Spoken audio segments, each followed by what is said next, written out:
గ్రంథము 104వ అధ్యాయము 15వ వచనం. Psalms 104 verse 15.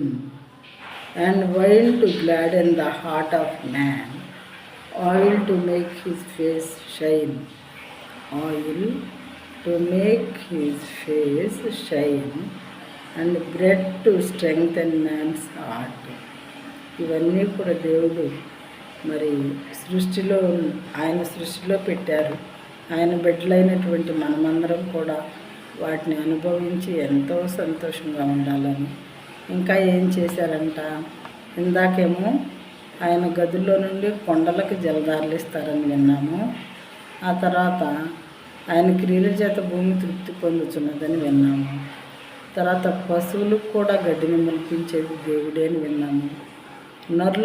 నరుల ఉపయోగం కోసం కూర మొక్కలను మొలిపించేది ఆయనే అని చెప్పి విన్నాము. అవి కాకుండా ఇప్పుడు అందుమూలమున భూమిలో నుండి ఆహారమును, నరుల హృదయమును సంతోషపెట్టు ద్రాక్షారసమును, వారి ముఖములకు మెరుగునిచ్చు తైలమును, నరుల హృదయమును బలపరచు ఆహారమును ఆయన పుట్టించుచున్నాడు. చూడండి ఎంత చక్కగా భూమిలో నుండి ఆహారం, రకరకాల ఆహార పదార్థాలు, కాయలు, ఆకులు, తర్వాత పువ్వులు,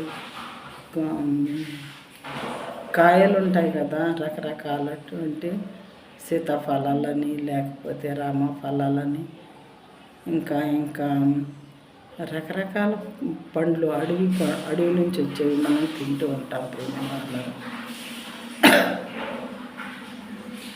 అందమైనటువంటి పువ్వులు, మరి కొన్ని పువ్వుల్ని, ఆకుల్ని, బెర్రల్ని, వేరుల్ని, వీటిని కూడా ఏం చేస్తారు, ముఖములకు మెరుగునిచ్చేటటువంటి తైలం తయారు చేయడంలో ఉపయోగించుకుంటారు.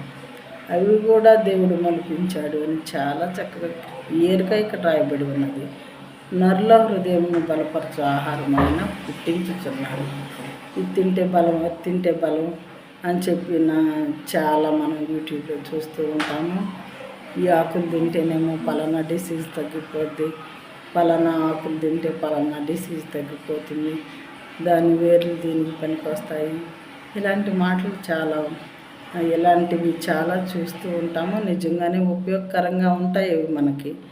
దేవుడు చెప్పినటువంటి మాట ఒక్కటి కూడా సున్నా కానీ పొల్లు కానీ పోదు. అయితే ఇవన్నీ ఎందుకు సృష్టించాడు ఆయన సృష్టిలో అంటే, కేవలం తన పోలికగా చేసుకున్నటువంటి మానవుడు, దేవుడు ఎంతో ప్రేమించి ఆయన రూపంలో చేసుకున్నటువంటి ఈ మానవుడు మరి బ్రతకటం కోసం, సంతోషంగా వీటన్నిటిని ఉపయోగించుకొని తృప్తిగా జీవించటం కోసం చేశారు ఆయన సృష్టిలో. అయితే మనం వీటిని అనుభవిస్తున్నాం కానీ సృష్టికర్త అయినటువంటి దేవుని కనీసం గుర్తించటం లేదు. తర్వాత ఆయన్ని ఇప్పుడు కూడా థ్యాంక్స్ చెప్పి కృతజ్ఞత తెలియజేసిన వాళ్ళంగా ఉండట్లేదు. ఇవన్నీ కూడా మనకి ప్రొవైడ్ చేసినందుకు మనం ఖచ్చితంగా సృష్టిలో ఉన్న ప్రతి వస్తువుని గురించి ఆలోచిస్తే ఆయన మన పట్ల ఎంత ప్రేమ కలిగి ఉన్నారో, ఎంత జాలి కలిగి ఉన్నారో అర్థమవుతుంది ప్రేమైన వాళ్ళారు.